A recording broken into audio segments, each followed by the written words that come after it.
Si usted observa este canal por primera vez, le sugerimos estudiar los vídeos anteriores para una mayor comprensión de los temas.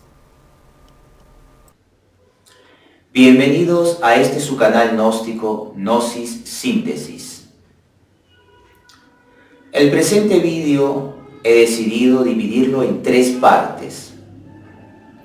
Vamos a hablar con respecto a los misterios sumerios. El título de este vídeo es Sumeria y la caída angelical. La primera parte se va a llamar la parte judío-cristiana, la segunda parte,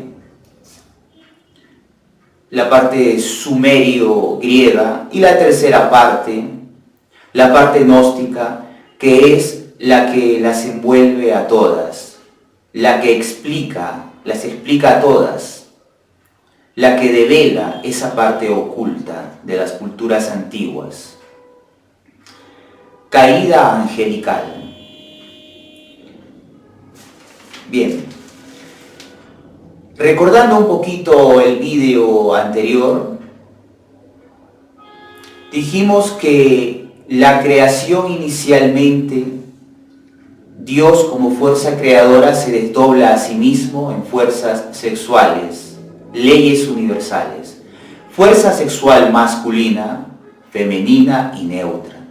Y que estas 3 fuerzas a su vez ha sido plasmado en toda la creación. En toda la creación. Hablamos un poco de eso. Y bueno, partiendo desde este punto, podemos decir que cuando en el Génesis nos hablan de Adán y Eva, hay muchos misterios al respecto. Muchas cosas que las religiones actuales no entienden o teorizan. Hay puntos importantes, como que por ejemplo, en Génesis 1:27, capítulo 1, versículo 27, nos dice el Génesis que macho y hembra los creó, fueron creados macho y hembra, hombre y mujer, Adán y Eva. Pero un capítulo más adelante, en el capítulo 2, versículo 28, nos dice el Génesis que no es bueno que el hombre esté solo.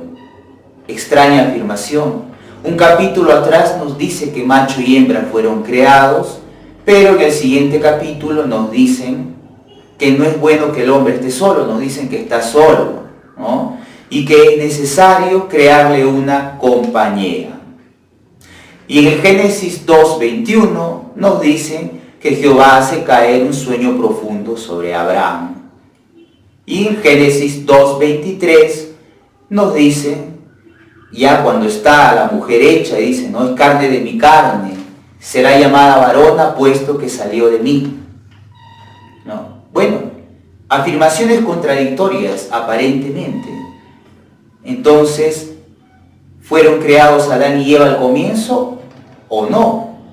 ¿No? Como dicen, macho y hembra los creó.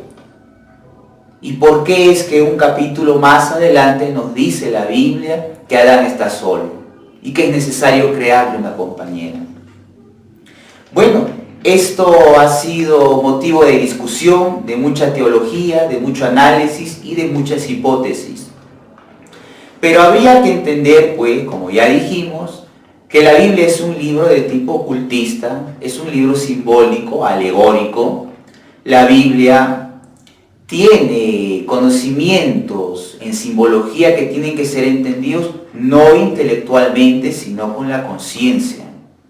Desgraciadamente, la teología actual las cosas lo entiende desde un punto de vista intelectual, suposiciones, pero no desde la conciencia. ¿Qué quieren decir estas extrañas palabras del Génesis? Interesante es complementar la enseñanza cristiana con la judía. Bien sabemos que la Biblia fue escrito e inspirado por el Talmud hebreo.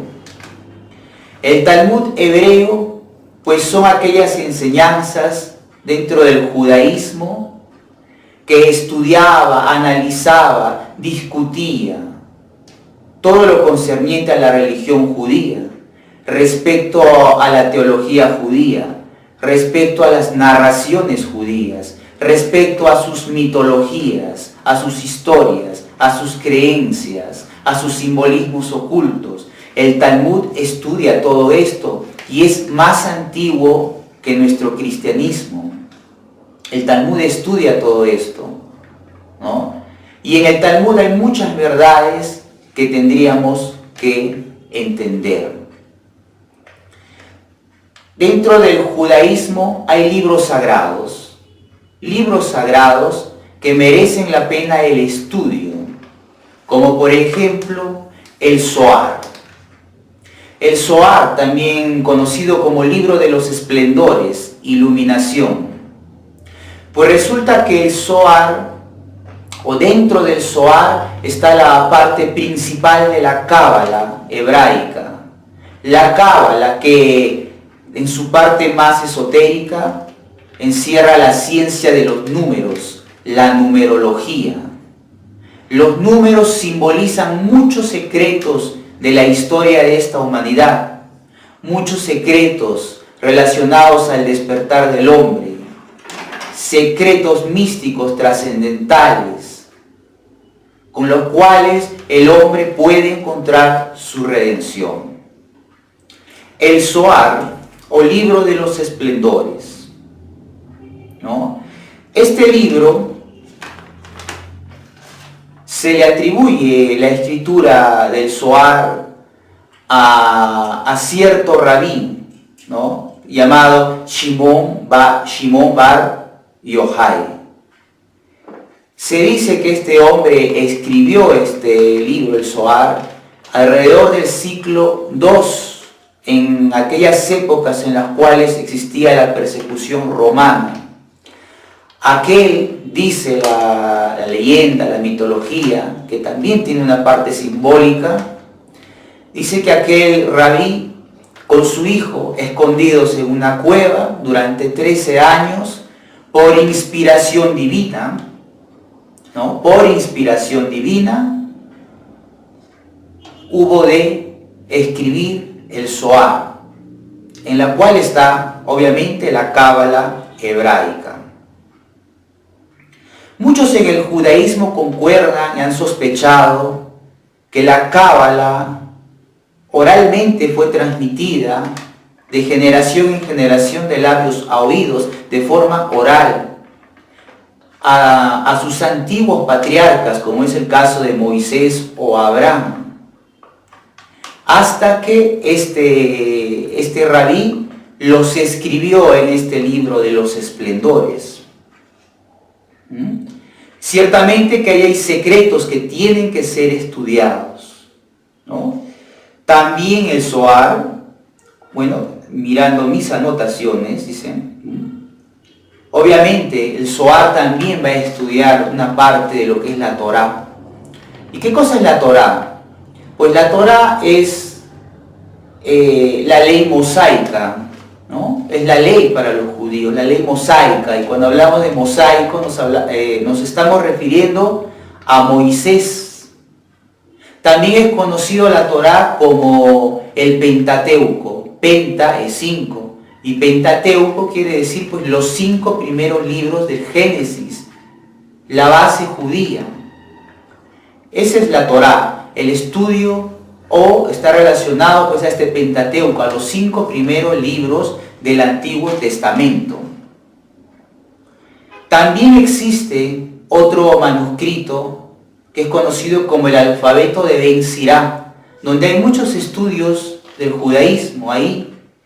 Los primeros escritos del Ben Sirá corresponden a un ciclo antes de la era cristiana, 180 y 190 antes de Cristo aproximadamente, y fue muy utilizado hasta un siglo después de la era cristiana. Ya luego reaparece en la Edad Media tales manuscritos de Ben Sirá o también el alfabeto de Ben Sirá, así también se le conocen. Y existe también dentro de la religión judía algo que se conoce como el Midrash. o el Midrashim. Y el Midrash pues son estudios que se hace con respecto a los libros antiguos, con respecto a esas enseñanzas que han pasado, o también no solo escritos sino oralmente. El Midrash estudia y une las versiones tanto del Zohar como de la Torá, obviamente, y del alfabeto de Ben Sirá. Y es en este estudio del Midrash, dentro del judaísmo, que podemos encontrar ciertas explicaciones a aquello que en la Biblia, aquello que tanto desconcierta en la Biblia, cuando nos hablan de estos versículos y estos capítulos aparentemente contradictorios. Pues en el Midrash, en el Ben Sirá y en el Zohar, al unirse toda esta investigación, nos da respuesta a estos misterios. ¿Por qué es que primero nos dice la Biblia que macho y hembra fueron creados y después nos dice que Adán está solo y que es necesario crearle una compañera? Pues dentro de la parte más esotérica del judaísmo nos hablan de Lilith. Lilith como la primera mujer de Adán. Antes de Eva existió otra mujer que acompañó a Adán. Lilith. Bueno, entonces, macho y hembra fueron creados. Por revelaciones gnósticas sabemos que Adán inicialmente es aquella raza andrógena que pobló nuestra humanidad, que pobló nuestro mundo, esa primera humanidad, esas primeras humanidades andrógenas, que en su interior tenían las dos sexualidades encarnadas en perfecto equilibrio, macho y hembra, las dos sexualidades. No tiene que ver con homosexualidad, eso ya lo aclaramos en el video pasado, sino es que tenían ambas sexualidades en equilibrio, era macho y hembra, era divino, tenía gran conciencia, elevación espiritual, poseía facultades internas, una humanidad inocente.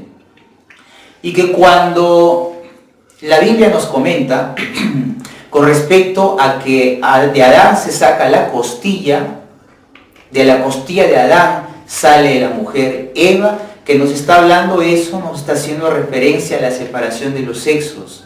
Por desideratos cósmicos, aquella raza inicial, Adán, andrógena, empieza a separarse en macho y hembra. Empieza la humanidad a volverse macho y hembra, hombre y mujer, varón y varona. Pero antes que ocurran estos acontecimientos, antes de que aparezca Eva, antes de que la humanidad se separe en hombre y mujer, está justamente ahí estas enseñanzas judías que nos hablan de Lilith. Lilith, ¿qué nos dicen con respecto a Lilith? Estaba Adán y estaba Lilith en el paraíso, y sabemos que paraíso es estado de conciencia superior, iluminado. Estaba en el paraíso. Pues ocurre que Lilith no quiso someterse a Adán, no quiso someterse, quiso mandar, quiso ejercer supremacía sobre Adán. Aquella mujer Lilith decide abandonar el paraíso, se retira del paraíso.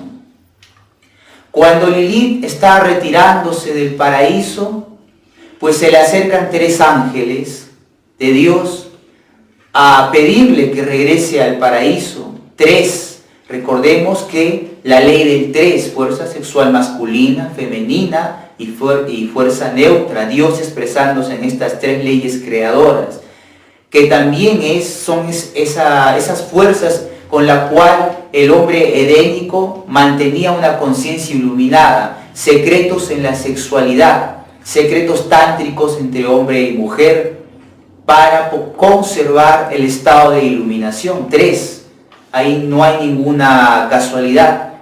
Esos 3 ángeles nos está hablando del secreto tántrico. Lilith abandonó esos secretos tántricos sexuales. Hubieron fracasos en las primeras humanidades, pedazos de antiguas humanidades que se degeneraron. Entonces Lilith se aleja de esos secretos tántricos sexuales, ¿no? Es por eso que ya en el Génesis se nos dice que existe, aparece o ocurre la expulsión del paraíso, ¿no? Adán y Eva son expulsados por la serpiente y sabemos que la serpiente es una representación sexual. La serpiente dual en su aspecto blanco representa o nos habla del tantrismo sexual, ese secreto del fuego sexual que debería practicarse. Y la serpiente en su dualidad, en el aspecto negativo, nos está hablando de la serpiente tentadora del Edén, nos está hablando del mal uso de la energía sexual, el abandono de esos secretos tántricos sexuales. Pues Lilith en el judaísmo también pues representa ese error sexual. Por eso 3 ángeles, representación del uso de las energías sexuales, ese misterio, vienen ante Lilith y le dicen que regrese. Pero Lilith no quiere hacer caso. Lilith quiere retirarse y se retira. Se retira del paraíso. Dicen estas viejas tradiciones judías hebreas que Lilith se retira al Mar Rojo. Se retira al Mar Rojo. Nuevamente una simbología más. Al retirarse al Mar Rojo, dicen que ahí se vuelve amante, según en las escrituras estas antiguas, de Samael. Pero entendamos un poquitito esto de Samael. Bien sabemos que el gurú, el maestro de la gnosis es Samael. Sí, es el maestro de toda la gnosis. Aunque algunos desconozcan esto lamentablemente, ¿no? Por ignorancia. El gurú más importante de toda la gnosis actualmente es el maestro Samael. Entonces, ¿por qué nos dicen las escrituras sagradas que se vuelve amante de Samael? Que Lilith se vuelve un demonio y amante de Samael, y que además se vuelve amante de muchísimos demonios. Pues resulta que Lilith está representando la caída angelical. Así como en el Génesis nos dice que son expulsados del paraíso porque justo esa humanidad representados en Adán y Eva se alejan de Dios, pierden la conciencia, se llenan de defectos, de karma, les aparece el destino marcado por los defectos. Esa primera humanidad pierde sus valores espirituales. Sus hijos, los descendientes de su humanidad, representados en Caín y Abel, ¿no? Se vuelven malos. Caín mata a Abel. El mal es más que el bien. El mal mata al bien. La humanidad se corrompe y se degenera. Pues esto mismo está representado en Lilith. Lilith, esa humanidad edénica, se corrompe, se vuelve un demonio. Caín mata a Abel. Esa humanidad representada en Lilith empieza a tener amantes en demonios, representado nuevamente aquí el mal uso de la energía sexual, la caída espiritual. Los ángeles se cayeron, porque esa humanidad edénica inicial era de tipo angelical, con tremendos grados de iluminación, pero se caen. Como nos dice la Biblia, ¿no? Los ángeles, los dioses, se precipitaron al abismo como estrellas caídas. Esa es la caída angelical, se pierde la conciencia. Muchos ángeles y maestros de la antigüedad que correspondían al Edén, esa raza lemur, en la Lemuria, pues se cayeron. Ciertamente que uno de esos grandes maestros que se cae en aquellas épocas es el maestro Samael. Y Samael es un personaje, o mejor dijéramos, Samael es un maestro muy importante, porque es uno de los cosmocratores que intervinieron en esta creación, que intervinieron en la creación de este sistema solar, relacionado al planeta Marte, el cosmocrator de Marte. No vamos a especificar y ampliar por ahora eso, pero está relacionado a las fuerzas de Marte, a las fuerzas de la guerra. Aquel gran maestro, su alma humana, en aquellas épocas se cae, como muchos y miles y miles y miles de maestros se cayeron. Los ángeles se cayeron del cielo como estrellas que se precipitan al abismo. Es por eso que nos dicen que Lilith en ese momento se une a Samael en el Mar Rojo. El Mar Rojo simboliza la pasión animal, la lujuria, los 7 pecados capitales, la pasión animalesca, ¿no? Cuando al maestro Samael le comentaban, maestro, en tradiciones judías muy antiguas hablan que Samael es un demonio y se unió a Lilith, el maestro sí, porque en esa época yo me caí, ¿no? Samael está representando a la fuerza samaeliana, está representando a la guerra, a la lucha, al señor de la guerra. Entonces, pero el maestro decía ahí, sí, es cierto que me caí en esa época, si dicen que me volví un demonio, pero en las tradiciones judías se les olvidó añadir algo. Se les olvidó decir que también fui uno de los primeros que me levanté. Fui uno de los primeros que volvió a despertar su conciencia. Se les olvidó poner que también fui uno de los primeros que regresé a la luz. Y esto es así. En aquellas épocas lemúricas, ángeles caídos, muchísimos, la humanidad se cayó, pero también hubieron muchísima parte de esa humanidad que volvió a los misterios sexuales, que volvió a despertar su conciencia. Y también hubo partes de esa humanidad que ya no quisieron despertar su conciencia. Entonces es por eso que en aquella época se dice que Lilith se volvió amante de Samael. Pero el maestro volvió a levantarse, como muchísimos otros maestros de esas épocas volvieron a levantarse, ¿no? Ese es el motivo. Bueno, se volvió amante de muchos demonios en el Mar Rojo. Muchas personas van a decir, ya ves, Samael es esto y aquello. Bueno, son gente ignorante, no entienden el misterio de los bodhisattvas, ¿no? No entienden ese misterio. Si maestros como Samael no se hubieran levantado, entonces nosotros tampoco podríamos levantarnos, porque nosotros también estamos caídos y tenemos que levantarnos, y podemos hacerlo si encontramos aquella doctrina secreta, si encontramos aquel camino del cual habló el Cristo. Yo soy la luz, yo soy la verdad, yo soy el camino. Nadie llega al Padre si no es a través del Hijo, a través de mí. Ese camino es gnóstico. Ese camino lo conocieron culturas antiguas. Ese camino secreto se conocía en el cristianismo antiguo. Se conocía en la parte esotérica del judaísmo antiguo. Ese camino que se ha perdido. Es necesario reencontrarlo. Ese camino es sexual, aunque a muchos les parezca esto extraño, pues es sexual. Hay misterios en la sexualidad que están escritas por toda la Biblia, por todas las culturas antiguas. Y bueno, Lilith se convierte en demonio, entonces la divinidad castiga a Lilith. Lilith, que representa esa esfera inconsciente en la cual queda sumergida la humanidad, entonces es castigada. Se dice que todos los días 100 de sus hijos morirán. Y Lilith se convierte en un demonio, un sucubo. ¿Qué cosa es un sucubo? Es una entidad tenebrosa que roba energía, especialmente roba energía sexual.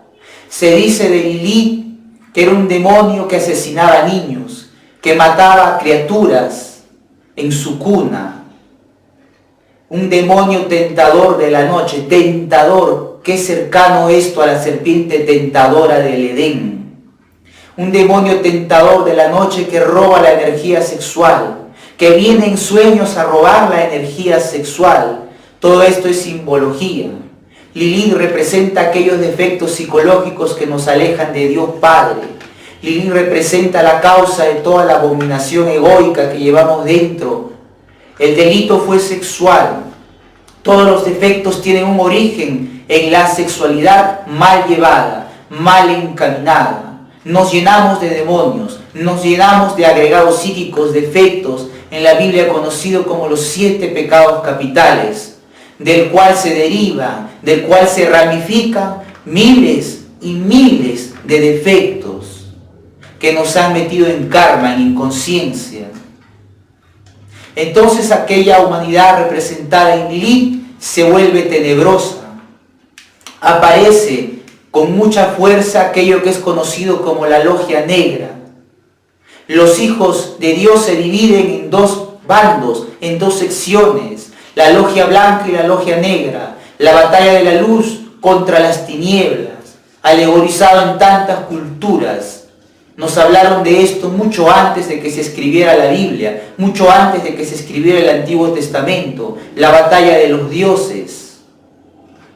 Y Lilith promete destruir a los descendientes de Adán. Los descendientes de Adán, la parte buena en este caso de aquella humanidad. Y decide destruirlos, atacarlos, tentarlos. Se dice que Lilith tiene hijos, conocidos como los Lilín. Y esos Lilín son los vampiros.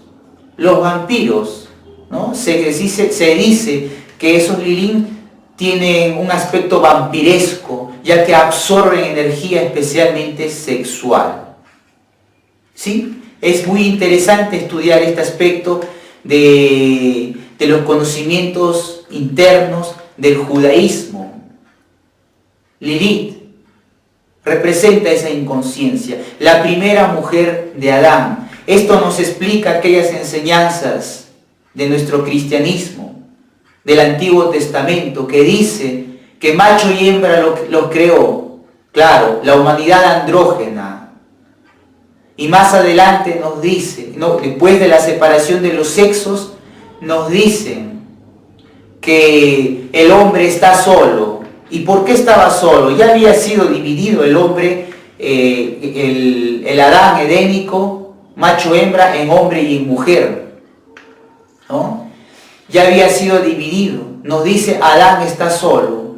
Adán está solo porque Lilith, parte de esa humanidad, o mejor dicho, antes de la separación de los sexos, ¿no? Esa humanidad ya empieza a corromperse. Hubieron fracasos cósmicos con respecto a pedazos de esa humanidad, del cual nos habla el maestro Samael. Humanidades que involucionaron, ¿no? Aparece la tentación en una forma negativa, representadas en Lilith. Entonces, Lilith, esa humanidad inconsciente, se aparta del paraíso de la conciencia y nos dice que Adán está solo y que es necesario crearle una mujer, ¿no? Y esto de que Adán está solo está representado en estos misterios judíos, de que Lilith se fue del paraíso, está solo, y es necesario crearle una compañera, la separación de los sexos. Pero ya con los sexos separados, esa humanidad siguió sucumbiendo ante la tentación de alejarse de los trabajos del fuego sexual sagrado. Claro, porque dentro del judaísmo nos dice que Lilith prometió vengarse de Adán y de su prole, tentándolos. Claro, ese caos inicial sigue como consecuencias dañando a esta humanidad que ya tiene los sexos separados. Lilith continúa tentando a esa humanidad ya con los sexos separados. Entonces uno diría, bueno, pero Lilith no está en el canon oficial del Antiguo Testamento, porque eso forma parte de la tradición judía, de las mitologías judías, que son estudiadas de forma muy seria por el judaísmo. Sí, pero resulta que sí hablan de Lilith en la Biblia. En Isaías, capítulo 34, versículo 14, si no me acuerdo mal. A ver. Sí, en Isaías, capítulo 34, versículo 14, nos hablan de Lilith.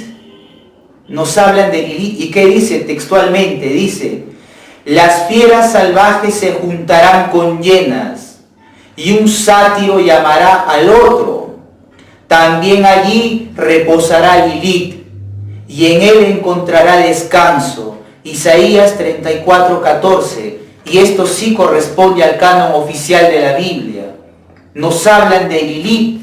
Entonces esa Lilith de las investigaciones de la parte más profunda del judaísmo sí está aceptada por el canon oficial de nuestra Biblia.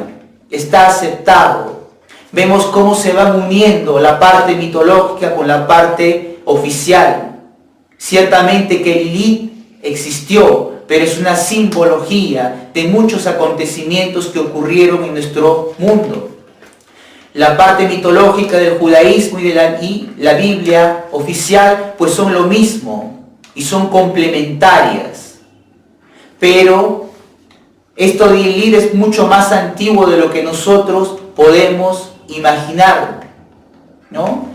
A continuación hablaremos un poquito con respecto a la cultura sumeria, la segunda parte de este vídeo.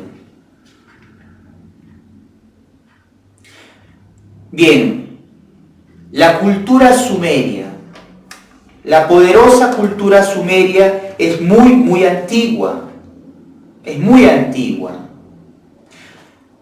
Se calcula que la cultura sumeria tiene unos 3.400, 3.500 años antes de Cristo, antes de la era cristiana, y que sus orígenes tienen alrededor de 3.800 años antes de la cultura cristiana. 3.400 años a 3.800 años antes de Cristo. Y hay muchos historiadores muy serios que le dan una antigüedad mucho mayor, muchísimo mayor. Pues la cultura secreta tiene muchas, en su mitología, en su religión, muchísimas cosas que nos vienen a explicar el cristianismo, que nos vienen a explicar el judaísmo, que es más antiguo que el cristianismo.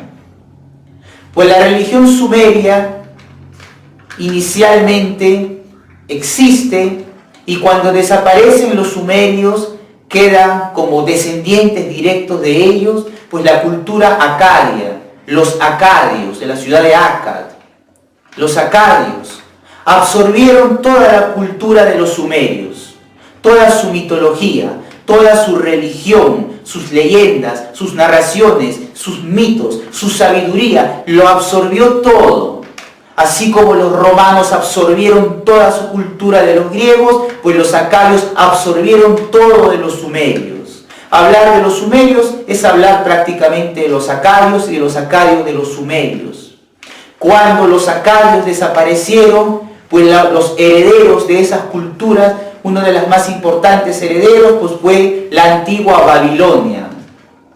Y la Babilonia antigua recoge todo el conocimiento religioso, mitológico, leyendas de los acadios. Y se va transformando las enseñanzas, pero guardando una misma esencia.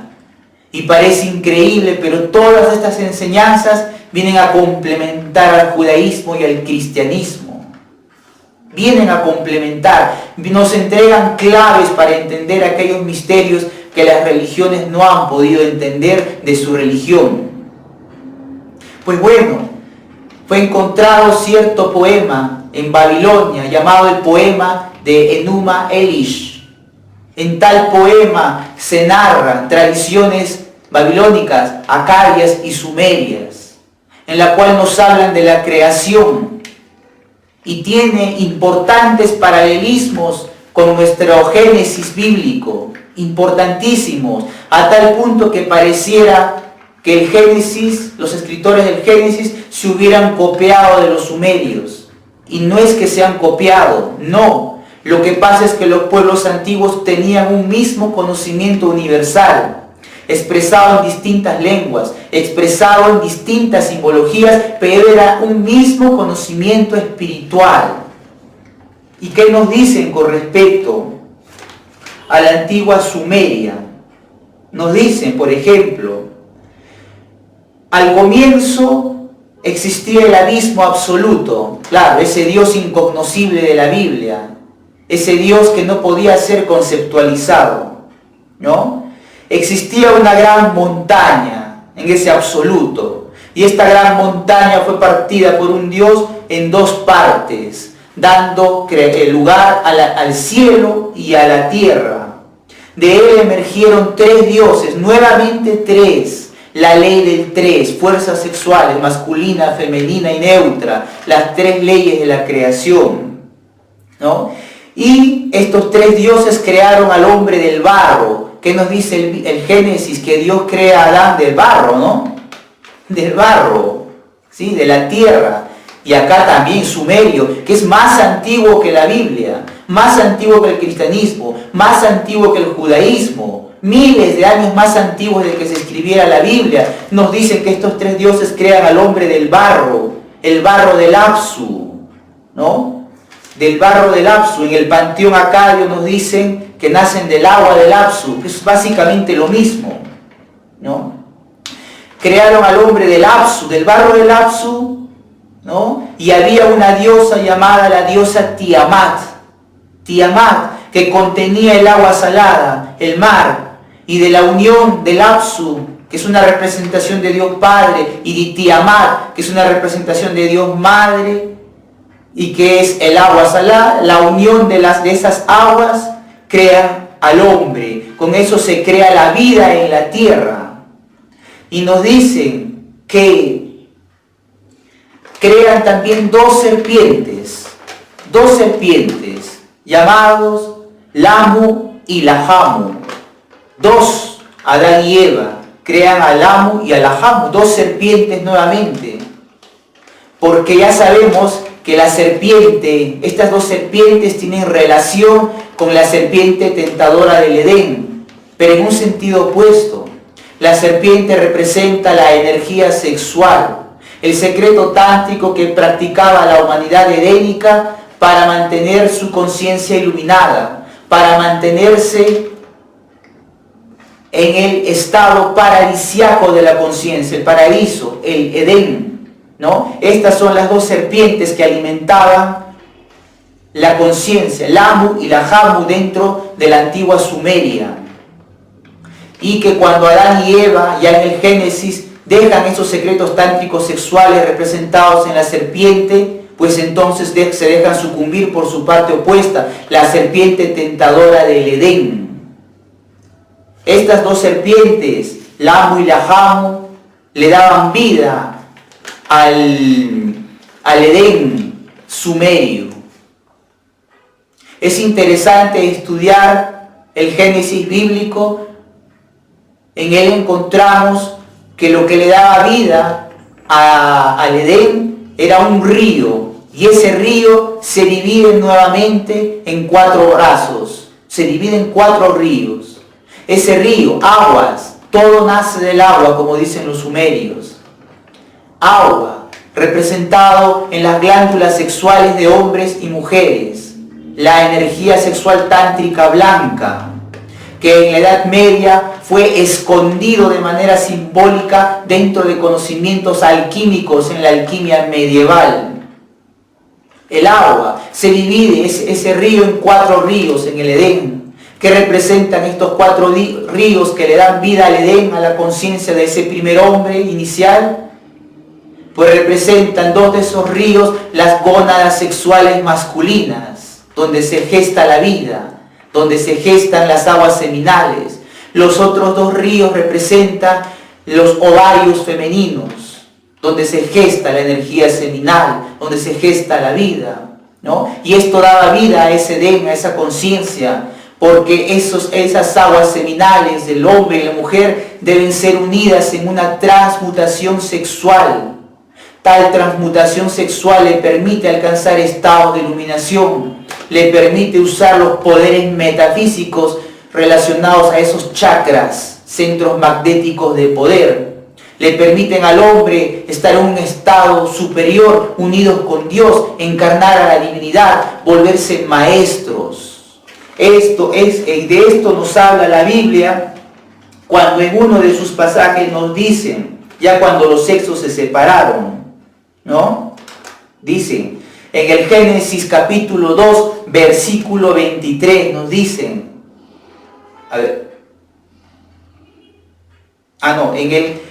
En el capítulo 2, versículo 24, dice, dejarán padre y madre y se juntarán para hacer una sola carne. Claro, inicialmente hombre y mujer era uno solo.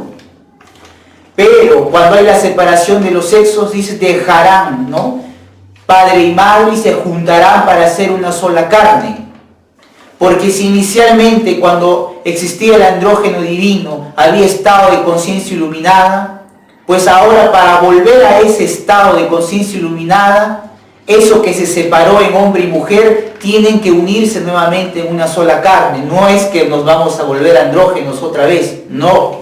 Sino es que eso que se ha separado tiene que unirse en tantrismo sexual, en secretos tántricos sexuales blancos, para crear aquel andrógeno divino, para crear aquel hombre iluminado, aquel maestro, para encarnar a la divinidad. De eso nos está hablando la Biblia. Entonces, según los sumerios, pues, viene a complementar muchas cosas de la Biblia, cosas maravillosas, ¿no?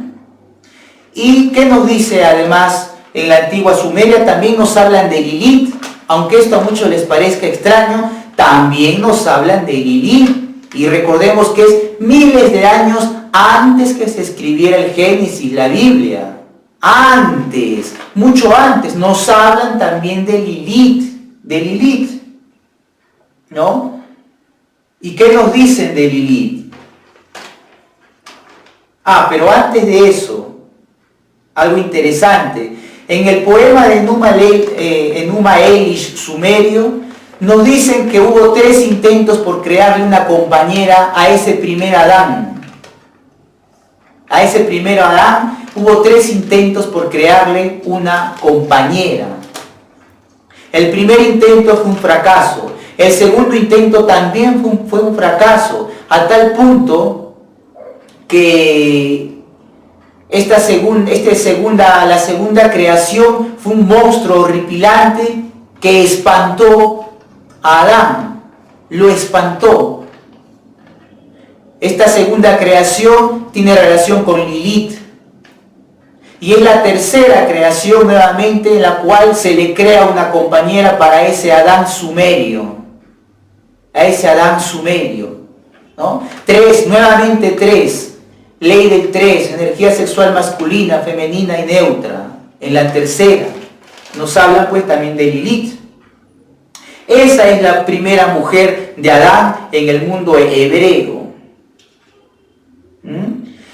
Y en tablillas sumerias, porque hay tablillas escritas en arcilla, en barro, y también cilindros hechos en barro en la antigua Sumeria, nos hablan también justamente de Lilith. ¿Y qué nos dicen ahí? Cuando nos hablan de las epopeyas, de las aventuras de Gilgamesh. Gilgamesh es un héroe sumerio, una representación de aquel que busca despertar su conciencia, una representación de aquel que lucha por encarnar al Cristo. El héroe Gilgamesh pues es una representación también del Cristo, ¿no? Tiene paralelismos con el Hércules mitológico griego. Gilgamesh, nos dicen en esas tablillas sumerias, dice, el árbol crecía, pero su tronco no producía follaje, porque en sus raíces la serpiente que no conocía hechizo había puesto su nido.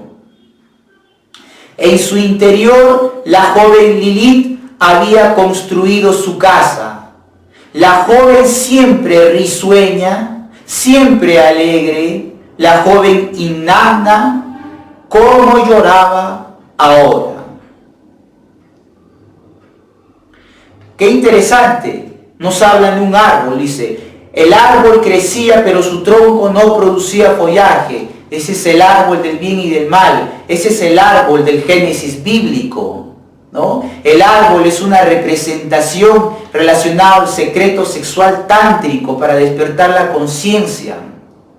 Ese árbol del bien y del mal, energía sexual, contiene el fruto prohibido, la tentación sexual, representado en la serpiente. Ese árbol está dentro del hombre, está relacionado a la columna vertebral del hombre, las energías sexuales, la parte energética, no la parte física, las energías sexuales, espirituales, contenidas dentro de la simiente sexual en su parte física, energéticamente, electrónicamente, espiritualmente, deben subir por la columna vertebral, porque el cuerpo tiene un aspecto también dimensional. Tiene que subir esa energía y llegar hasta la cabeza, el entrecejo y el corazón. Ese es el árbol del Edén. Está en la columna ese secreto. Ese es el árbol de la cábala hebraica, el árbol de los 10 sefirotes, aquel árbol del cual hablaron muchas culturas antiguas. Hay muchas culturas que hablan de ciertos árboles con poderes.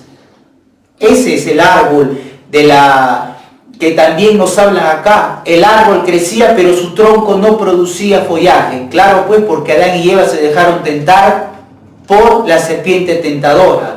No hicieron el trabajo que tenía que hacerse relacionado a esa simbología del árbol en la columna vertebral, ¿no? Simbolizado en los 10 sefirotes de la cábala hebraica. 10 centros de poder, 10 estados conscientivos relacionados al camino espiritual. No producía follaje aquel árbol, porque en sus raíces la serpiente que no conocía hechizo había puesto su nido. La serpiente tentadora del Edén. Vemos cómo cristianismo, judaísmo y la cultura sumeria, acadia y babilónica se van entrelazando en algo parecido, ¿no? Y dice, la serpiente que no conocía hechizo había puesto su nido. En su interior, la joven Lilith había construido su casa. Nos hablan de Lilith en la cultura sumeria. Miles de años antes del judaísmo, nos hablan de Lilith. Lilith, esa humanidad caída, había puesto su nido ahí en la serpiente, en ese mal uso de la energía sexual, la esfera inconsciente de Lilith. Dice, la joven siempre risueña, siempre alegre. La joven Inanna es otro nombre que se le da a Lilith, pero antes de que ésta cayese.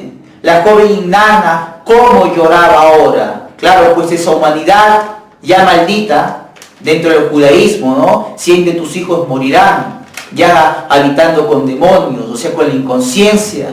Está sumida en karma, ahora llora. Esa humanidad angelical ya caída, ahora le toca llorar. ¿Qué más nos dicen estas arcillas sumerias?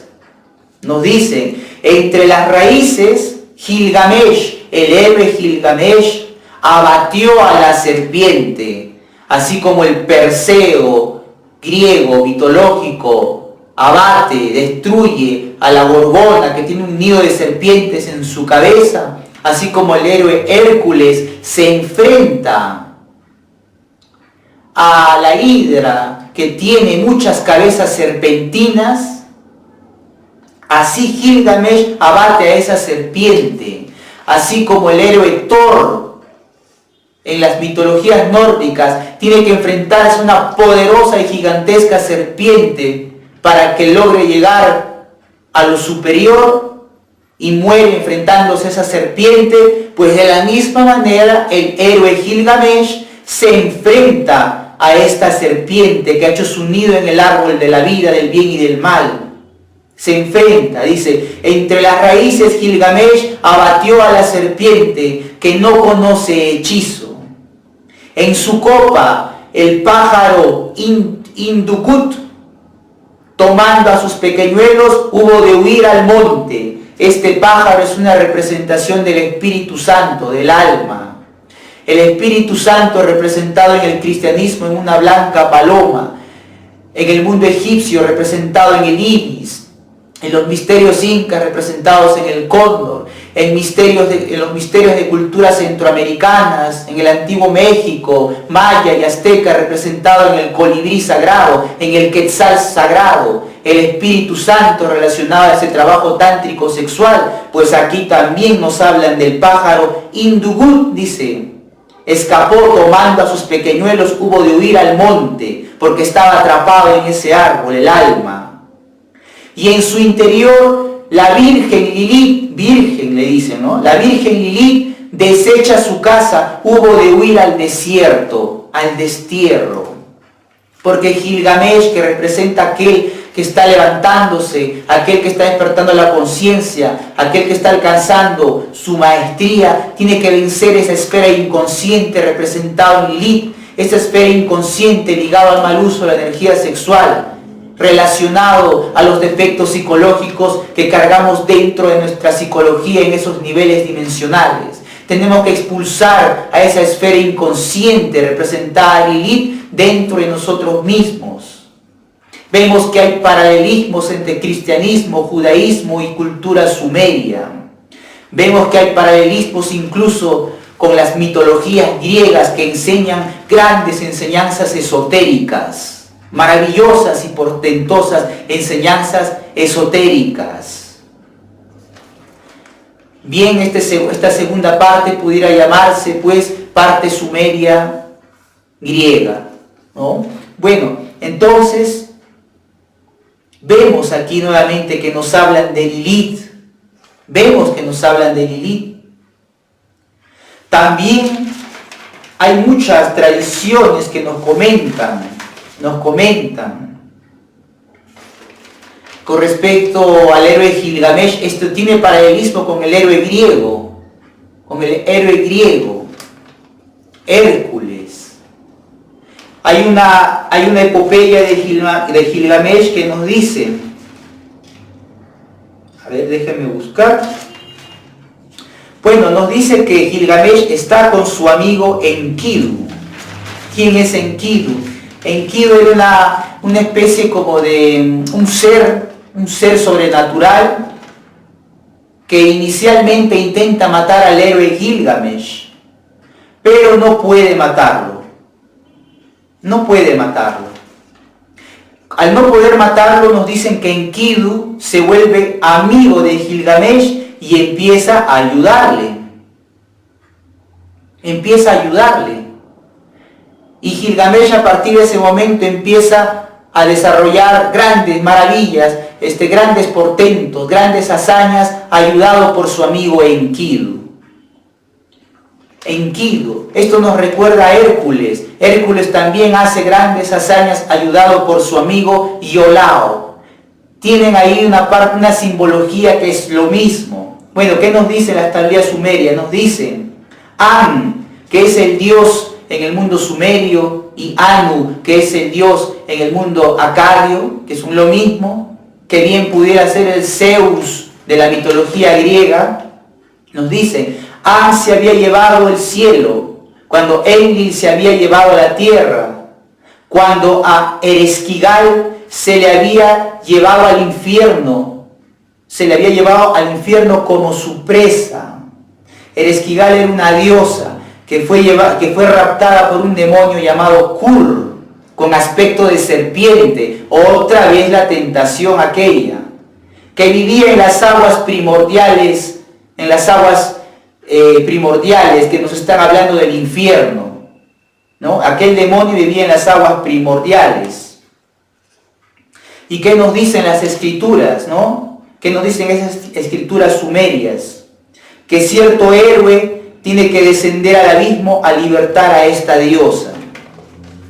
Sí, claro que sí. Tiene que libertar a esta diosa, porque nuestra alma está atrapada en los defectos, está atrapada en el abismo. Nuestra alma, nuestra esencia está muy relacionada a los infiernos dimensionales dentro de la tierra. Estos infiernos dimensionales dentro de la tierra tienen relación estrecha con infiernos dimensionales dentro del hombre. El hombre carga el infierno dentro de sí mismo, pero en dimensiones que se encuentran en su mente, en el defecto psicológico. Los sumerios simbolizaron todo esto en sus tablillas. Nos dicen que en cierta ocasión el héroe Gilgamesh tiene que recuperar dos objetos del infierno, dos objetos que producían sonido. Se dirige con su amigo Enkidu hacia el abismo, hacia el infierno, a recuperar esos objetos. ¿Y qué quiere decir esto? Pues sencillamente, estos objetos que producían sonido nos están hablando de la vibración, nos están hablando de la palabra, esa palabra perdida del cual nos hablan en el Evangelio. Al comienzo era Dios y Dios era el Verbo, Dios era uno con el Verbo, todo lo que fue hecho fue creado con el Verbo. Nada de lo que fue hecho no hubiese sido creado si no es por el Verbo. Y Dios era uno con el Verbo. Esa palabra divina, esa palabra encarnada en el Cristo, es el Verbo. Estos dos objetos caídos en el abismo sumerio, en el infierno sumerio, que tienen que ser recuperados, son esas dos serpientes con la cual la humanidad edénica se mantenía iluminada. Esas dos serpientes producen vibración, la vibración es sonido. Esas dos serpientes contienen el secreto para encarnar la palabra, el Verbo cristiano, encarnar la maestría angelical, regresar al estado angélico que hemos perdido, salirnos de la caída espiritual. Es esos dos objetos, esas dos serpientes que producen sonido, ese Verbo inmortal tiene que ser recuperado por el héroe Gilgamesh. Gilgamesh se decía que Gilgamesh quería obtener cierta planta que le iba a dar la inmortalidad. Esa planta es el árbol de la sabiduría, conquistar el árbol del bien y del mal, esa planta que debe desarrollarse en la columna vertebral, energéticamente, trepando vértebra a vértebra para alcanzar la inmortalidad, para volverse un inmortal, un Dios. Así como Hércules, después de todas sus hazañas, después de sus 12 tareas, se vuelve un inmortal y regresa al Padre con Zeus, al Olimpo, para reinar con él. Así como Jesús el Cristo, después de su supremo sacrificio, regresa al Padre para sentarse a la diestra de él, así regresa Hércules al Olimpo junto a Zeus para sentarse a su diestra. Así intenta regresar Gilgamesh a la inmortalidad de su Dios interior, queriendo recuperar tal planta, queriendo recuperar ese Verbo sagrado del abismo, esas serpientes que se han caído, y la ayuda a Enkidu. Enkidu inicialmente intenta matarlo, luego se vuelve su amigo. ¿Qué representa Enkidu? Enkidu representa aquella energía sexual transmutada para alcanzar el despertar de la conciencia. Enkidu representa aquel poder luciférico que puede ser utilizado para arriba o para abajo. Este es el motivo por el cual los antiguos templarios adoraban al macho cabrío de Méndez, ese Lucifer interior. No es que adoraran a un demonio cachudo, no, es una simbología de aquel poder secreto contenido en las glándulas sexuales del hombre, pero está en estado caótico, está en estado infernal por los defectos psicológicos, por la inconsciencia, porque estamos conectados al abismo, a los infiernos. Es por eso que utilizando ese secreto luciférico hacia arriba se alcanza el despertar de la conciencia. Los templarios conocían estos secretos. Lamentablemente la orden templaria se ha retirado de la parte física. Hay gente por ahí que dicen somos los descendientes de los templarios. No son templarios. Si realmente fueran templarios, conocerían todos estos misterios y muchos otros más. Conocerían el arcano ZF, el secreto sexual para despertar la conciencia, y no lo conocen. No lo conocen. Entonces, eso es Enkidu, ese Lucifer interior, ese poder sexual que lo utilizan para arriba, o hay personajes tenebrosos que lo utilizan para abajo. Pero aquí solo hablamos de lo superior, ¿no? Es ese fuego sagrado que hay arriba del macho cabrío de Méndez, un fuego. ¿Qué es ese fuego sagrado? Ese fuego sagrado es pues justamente aquel fuego que el dios griego Prometeo roba a los dioses para devolvérselo a la humanidad. Es ese fuego sagrado. Se dice que la humanidad, que Pandora tenía una caja. Esa caja contenía virtudes de los dioses y también males para la humanidad. Ella abre esa caja de Pandora y las virtudes contenidas en esa caja regresan a los dioses y se desatan un montón de males y agonías para esta humanidad. A tiempo logró cerrar Pandora esa caja y solamente quedó adentro una sola virtud, la esperanza. Y esa es la esperanza que tiene el hombre para despertar su conciencia. Esa es la esperanza que tiene el hombre para recuperar su estado iluminado, para volverse un Dios. La esperanza es lo último que le queda a esta humanidad, como nos lo explica la mitología griega al hablarnos de Pandora. Y la humanidad empieza a sufrir, pero entonces el dios Prometeo coge el fuego de los dioses, ese fuego que perdió la humanidad, ese secreto tántrico, la conciencia, pues si se lo regresa a la humanidad y es castigado por esto. Prometeo representa a ese Cristo cristiano, representa el Cristo Lucifer de los misterios templarios, de los misterios gnósticos. Hay una relación muy estrecha entre Cristo y Lucifer.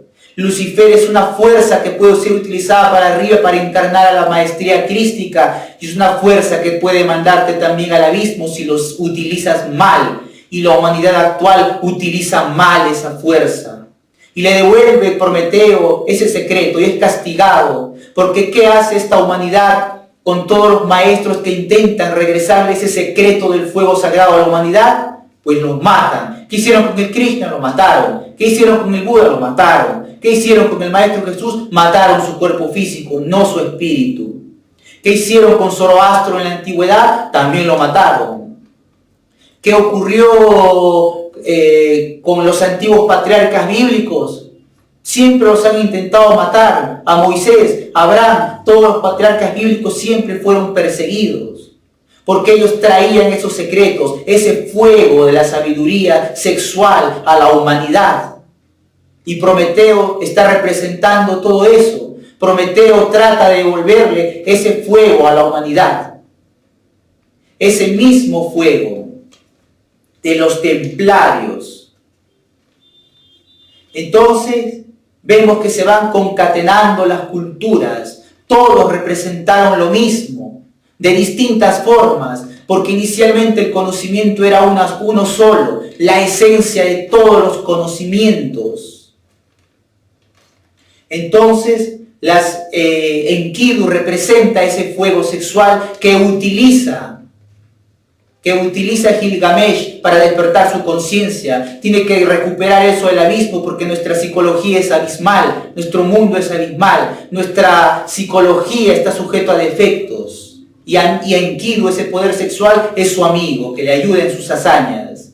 Nos recuerda al héroe Hércules. Hércules al enfrentarse a la Hidra, viva representación de los defectos, viva representación de los demonios que llevamos dentro. Hay partes de la mitología que dice que esa hidra tiene 9 cabezas. 9 porque en cábala hebraica 9 representa la piedra, los misterios del sexo para la regeneración. Otras partes de la mitología dice que son 7 cabezas. 7 porque representa los 7 pecados capitales de los cuales nos habla la Biblia. 7 porque representa esos 7 grados de poder que tiene que conquistarse con la serpiente en la alquimia sexual. Se enfrenta Hércules a la hidra, rompe, que tenía muchas cabezas, arranca las cabezas y le crecen más cabezas, arranca la cabeza y le crecen más cabezas. Entonces su amigo Iolao coge una antorcha de fuego y empieza a quemar ahí donde Hércules cortó una cabeza. Y ya no crece más cabezas. Claro, nuevamente Iolao es lo que para Gilgamesh es Enkidu. Ese secreto sexual, ese Lucifer utilizado para arriba, ese poder tántrico sexual, ese fuego de Prometeo. Son distintas simbologías de esos secretos para el camino espiritual, que no es más que el camino del Cristo. El camino del Cristo contiene en su interior el camino del Buda incluso. Hoy nos especificaremos esto. Ahora vamos a comentar con respecto a la parte totalmente gnóstica. que une y explica lo disertado hasta ahora.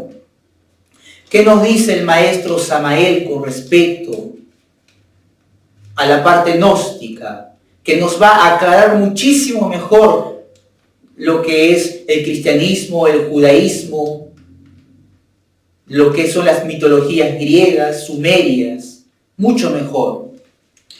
Y es interesante ver que también cuando el héroe Hércules, antes de partir para el Olimpo, porque Hércules tiene que morir, ¿no? Los dioses a veces tienen que morir para llegar arriba. No es más que la representación de morir en el defecto, morir en la inconsciencia. Instaura los Juegos Olímpicos, ¿no? Instaura las competencias olímpicas. Dice partes de la mitología que Hércules midió 600 de sus pies para competencias. Y según la tradición, según la mitología, esos 600 pies vienen a dar aproximadamente el tamaño de los estadios, de los coliseos, del coliseo romano, de los estadios en la actualidad, está basado en esos 600 pies de Hércules. ¿Y qué quiere decir estas competencias olímpicas dentro de la mitología griega?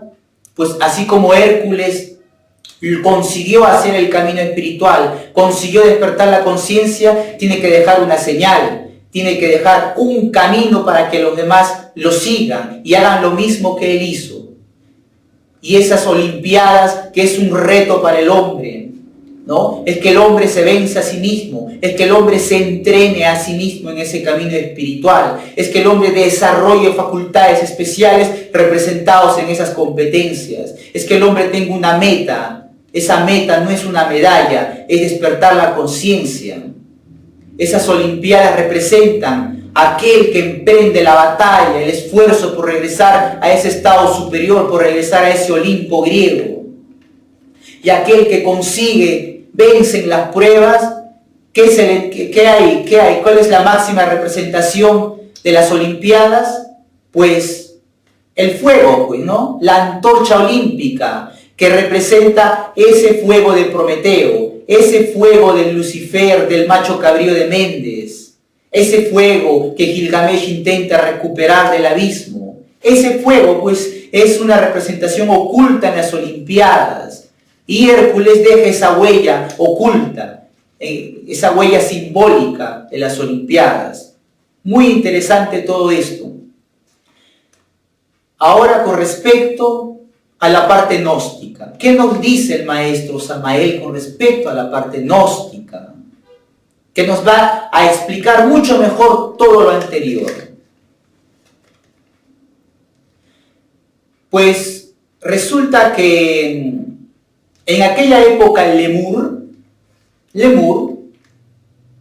la humanidad andrógena inocente, estaba en el Edén. Partes de su humanidad se corrompen. Ocurrió una tragedia, una desgracia en aquellas épocas. El maestro Samael nos habla del cometa Condor. En aquellas épocas lemúricas, por errores, dice el maestro, por errores de individuos sagrados, ¿no? O sea, porque hubieron fracasos de esas primeras humanidades, atrajeron kármicamente sobre este mundo un cometa que impactó sobre nuestro mundo. Dice el maestro que miles y miles y miles y miles de hombres murieron a causa de este impacto. El planeta se desestabilizó a tal punto que era prácticamente imposible la vida en este mundo. Los habitantes lemúricos que quedaron, los sobrevivientes, no querían vivir en este mundo. No querían vivir en este mundo porque era un caos.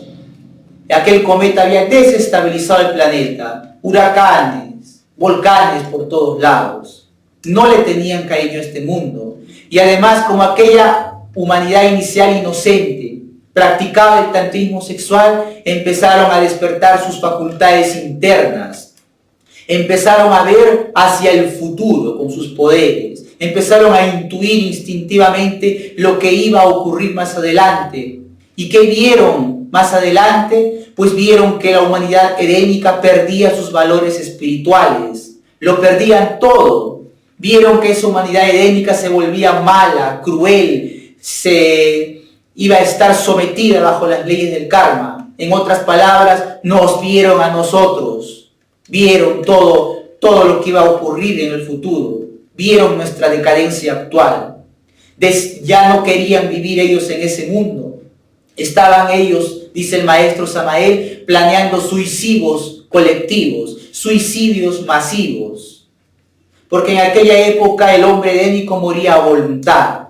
Si ellos querían morir, se acostaban, se retiraban de su cuerpo y su cuerpo moría. Estaban planeando suicidios colectivos, no querían formar parte de la historia de este mundo.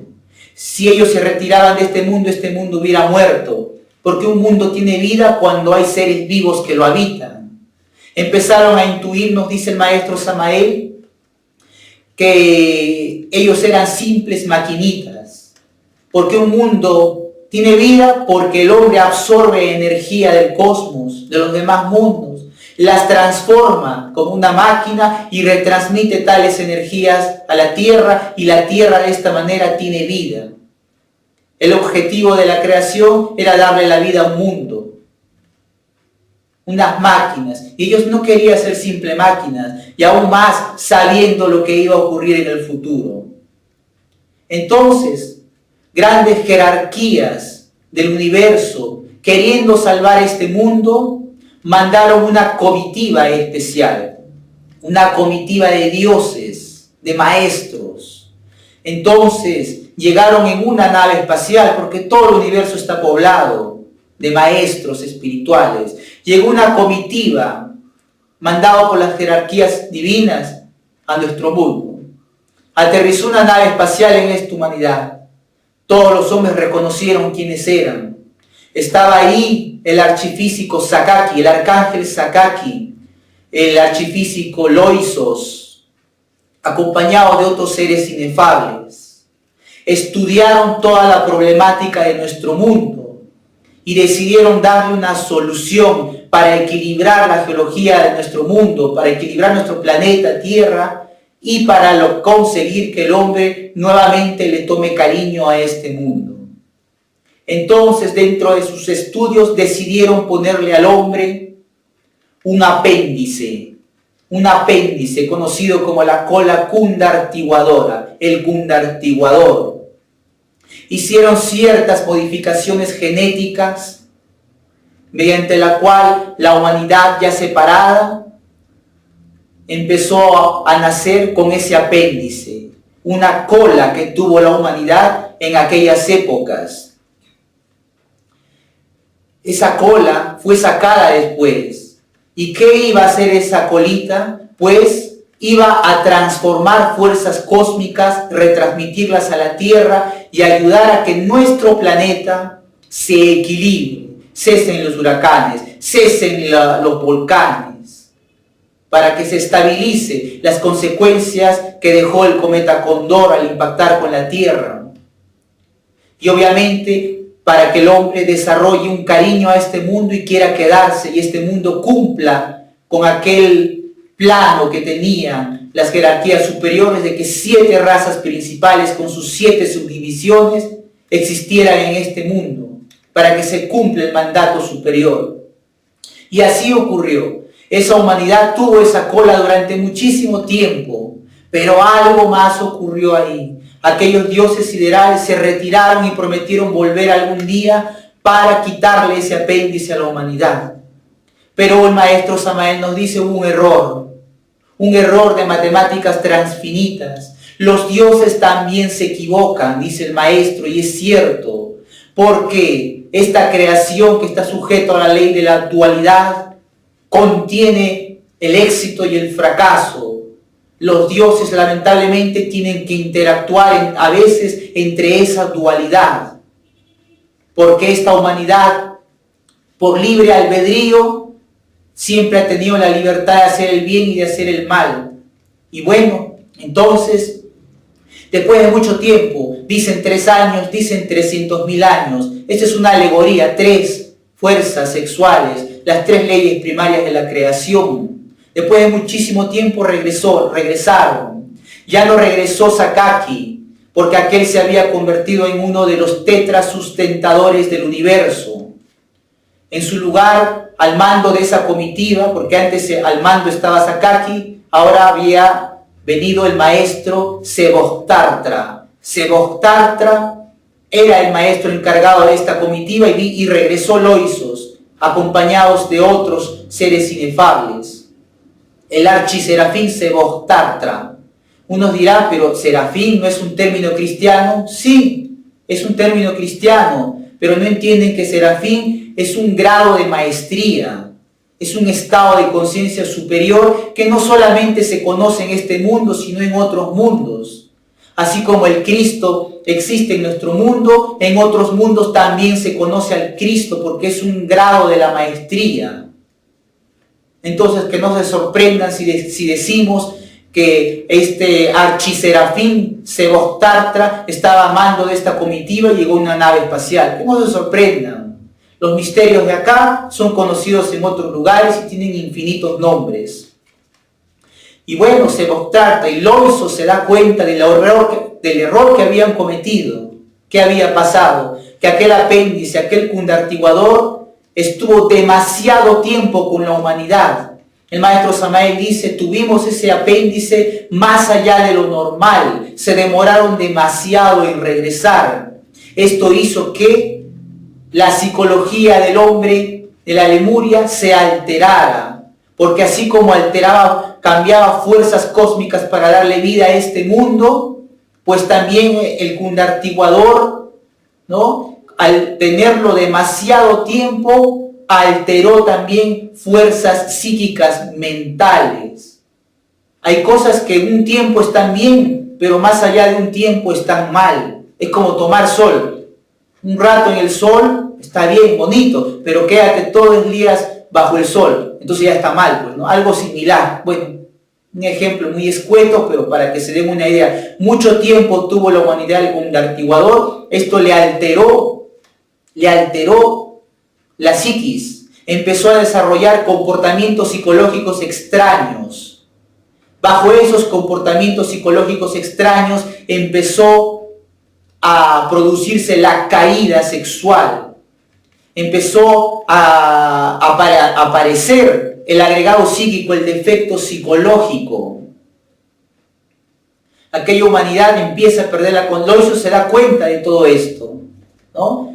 Entonces decide inmediatamente hacer modificaciones genéticas para que los nuevos humanos de esa humanidad empiecen a nacer ya sin esa cola. Nos quedó un residuo de esa colita, ¿no? En la parte inferior de la columna, cerca a la zona anal, si se toca, pues ahí hay como un residuo de una colita, ¿no? Nadie sabe para qué sirve eso, qué hace ahí eso, ¿no? Los teóricos intelectuales dicen, bueno, es de la época en que fuimos monos, según la teoría de Darwin. Eso de la teoría de Darwin es un error, y como lo dice el mismo nombre, es solo una teoría. La cruda realidad es que al final de la columna, cerca de la zona anal, eso que parece ser una colita como un cartílago, es el residuo que nos quedó de aquella cola que tuvo la humanidad en la Lemuria. Y fue extirpada esa cola, ya nacimos sin esa cola. Pero al habernos alterado, desgraciadamente, la psiquis, entonces dice el maestro Samael que las consecuencias negativas del cundartiguador quedó instaurado en los cilindros de la máquina humana, en los 5 centros de la máquina humana. ¿Y qué es eso? Todo lo que percibimos de la vida está en estos 5 centros. Toda la concepción que tenemos de la vida está en estos 5 centros. Todo lo que vivimos, lo vivimos a través de estos 5 centros. Centro intelectual, centro emocional, centro motor, centro instintivo y centro sexual. Sentimos, pensamos, intuimos, todo relacionado a estos 5 centros. Ahí quedó, en esos fondos, de forma dimensional, las consecuencias del órgano cundartiguador. Empezó la psiquis a cristalizar elementos indeseables, defectos psicológicos, demonios interiores. en estos 5 centros. Fuimos perdiendo la conciencia cada vez más y cada vez más, y empezamos desde las formas más sutiles. Si inicialmente no había defectos, pues ocurrió que, por ejemplo, el hombre empezó a desarrollar conductas tan extrañas, sin defecto, como que, por ejemplo, un hombre miraba una rosa en un camino y decía: qué bella, qué hermosa, quiero poseerla, la voy a llevar a mi casa. Y la llevaba a su casa y la plantaba.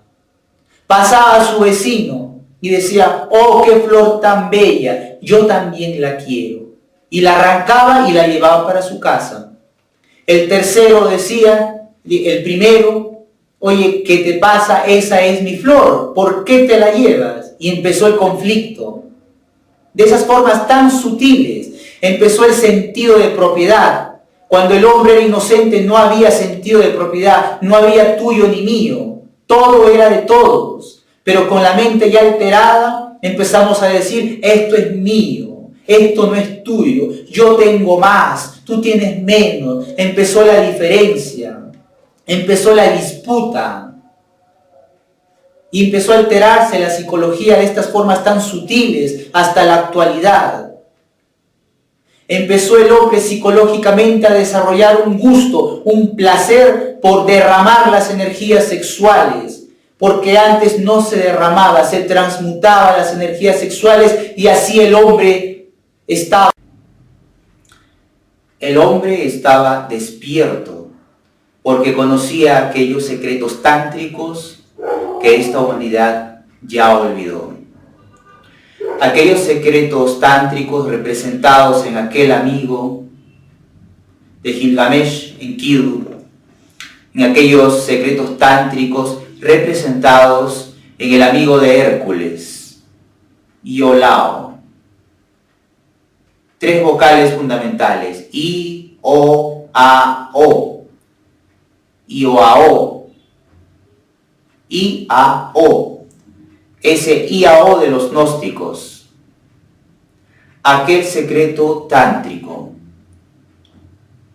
Pues ese secreto contiene todas las posibilidades para despertar la conciencia, aquel secreto sexual tántrico del I-A-O gnóstico, contiene todo ese poder maravilloso en la Madre Divina, para aniquilar aquellas consecuencias del órgano pundartiguador, el agregado psíquico, los defectos, la inconsciencia. Muchas ciencias de nuestro mundo estudian de distintas formas toda la problemática de este mundo. Mas sin embargo, todo es en vano. La sociología, la psiquiatría, la psicología, cualquier ciencia que estudie a esta humanidad tratará de encontrarle 1001 justificaciones, 1001 soluciones, pero sin embargo este mundo va cada vez a peor, porque se han olvidado de aquel secreto, de aquella posibilidad alquímica sexual. Dentro de la cábala hebraica hay maravillosas enseñanzas que nos hablan de una naturaleza superior, las dimensiones superiores, y nos hablan de la naturaleza humana, y nos hablan de conocer ciertas fuerzas que nos permitan asimilar o encarnar aquella naturaleza superior para unirla a nuestra naturaleza humana. Hermosas enseñanzas dentro de la cábala, pero que sin embargo han perdido la esencia de su conocimiento.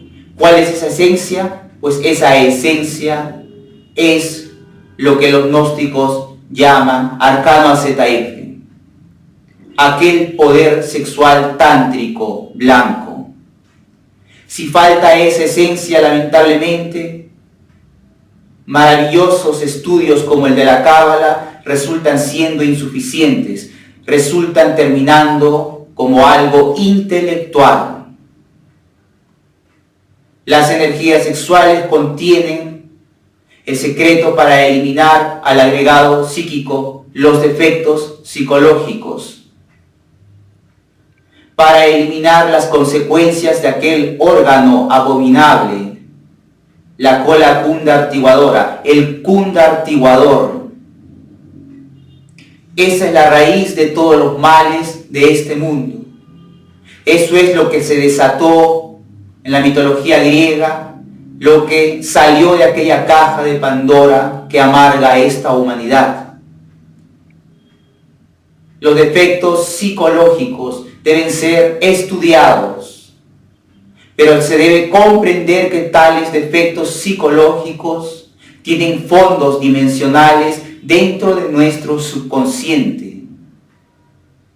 Las antiguas tradiciones tienen reminiscencias al respecto, enseñanzas respecto a esos estudios internos, pero que ya no pueden ser comprendidos por los estudiosos de las antiguas religiones, porque todo ha quedado en algo intelectual, un asunto razonativo. Pues la gnosis del maestro Samael trae esos secretos de vuelta. No antes, sino ahora, porque esta humanidad está atravesando sus peores momentos. Durante siglos se guardó esos secretos, se simbolizó y se alegorizó de distintas maneras, de distintas formas. Pero ha llegado la hora de entregarle a la humanidad aquellos conocimientos sagrados perdidos, de devolverle la palabra perdida a esta humanidad. El maestro Samael siempre fue muy enfático con respecto a aquel secreto, al arcano AZF. La energía sexual no debe ser derramada. La energía sexual, las energías contenidas, espirituales en la energía sexual, deben ser transformadas en algo superior dentro del organismo humano. Aquello practicaron las primeras razas, aquello se practicaba en la edad de oro. Eso se practica en otros mundos, motivo por el cual las humanidades de otros mundos poseen una iluminación del espíritu, una iluminación en su conciencia. Poseen una conciencia despierta.